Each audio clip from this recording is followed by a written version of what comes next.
It is another Monday and another JoeLumb album review. I am JoeLumb. What I did last week was review Warrant's fourth record, Ultraphobic. But today, I wish to go back to the beginning with Warrant's 1989 debut, Dirty Rotten Filthy Stinkin' Rich, and give you an idea of the genius that is Jenny Lane when it came to songwriting. Feel free to check out that video from last week as well as my album review playlist. The link to that will pop up at the start of this video. Also, don't forget to subscribe to my channel, smash the like button, and click on the notification bell. When you see a new video, you can just check it out yourself. Dirty, Rotten, Filthy, Stinkin' Rich is Warrant's highly successful debut record, spawning the hit singles Heaven, which reached number 2 on the Billboard Hot 100, Down Boys, their anthemic signature tune, reaching number 27 on the same charts, while reaching number 13 on the mainstream rock tracks, and Sometimes She Cries, which reached the top 20 on the Billboard Hot 100. The album's cover art is so unique, it features Fugazi, known as Cashley Guido Buxley in the music video Big Talk, who is this overweight business tycoon / psychopath. The artwork was done by pop surrealism artist Mark Ryden. In 1984, Eric Turner became the founding member of the band Warrant, and its original lineup comprised of singer Adam Shore, drummer Max Asher, bassist Chris Vincent, and another guitarist by the name of Josh Lewis. Chris Vincent was quickly replaced by Jerry Dixon, who has been with the band ever since. They were making a name for themselves on the California club scene, opening up for groups like Hurricane, Striper, and Black and Blue. But by 1986, Shore and Asher quit. Then Turner discovered a band that became a regular feature on the LA club scene called Plain Jane.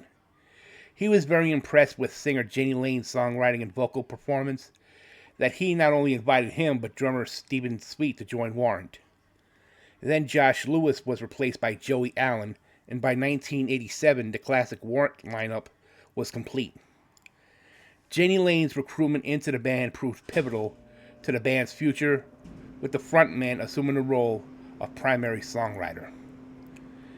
After rising to fame in the LA club scene, the group recorded a demo tape in September of '87 for Paisley Park Records, a label owned by the musician known as Prince. After recording tracks for A&M Records, a lot of major label markets took interests. They ended up signing with Columbia Records in January of 1988.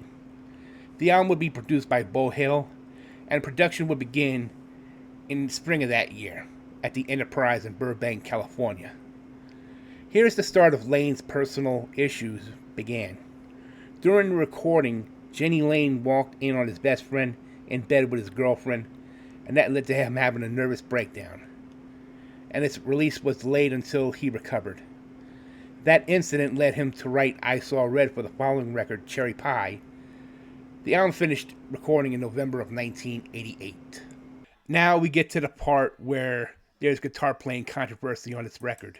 It was widely rumored that guitarist Eric Turner and Joey Allen had not played a note on the album, and that all guitar work had been performed by session musician Mike Slammer.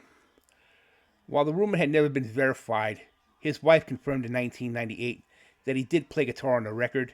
Mike himself had stated in interviews that he played guitar and the lead solos on Dirty Rotten Filthy Stinkin' Rich. Producer Bo Hill stated in a 2012 interview that Mike did in fact play on the album. Bo Hill had said that the songs are really great, but I think we're a little weak in the solo department, so I'd like to bring somebody in. Bo Hill also stated that everybody in the band signed off on it, and everything was done above ground. So much of the album's solos have been unofficially credited to Mike. Producer Bo Hill felt that Joey and Eric were not at the standard required to compete with similar bands at the time for the solos. Eric Turner was interviewed on the Chuck Shoot podcast, stated that everyone, Eric himself, Joey Allen, and Mike, played on the tracks, and that Mike did some of the solos. In June of 2022, Joey Allen was interviewed on the subject, stated that each solo on each song and who played what.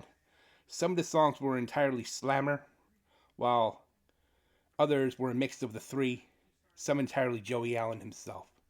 Okay, taking a look at the track listings, all songs were written by Janie Lane, starting with 32 Pennies clocking in at 309, Down Boys clocking in at 404, Big Talk clocking in at 343, Sometimes She Cries clocks in at 444, So Damn Pretty Should Be Against the Law clocks in at 333, DRFSR Dirty Rotten Filthy Stinkin' Rich clocks in at 317, In the Sticks clocks in at 406, Heaven clocks in at 357, Riding High clocks in at 306, and Cold Sweat clocks in at 332.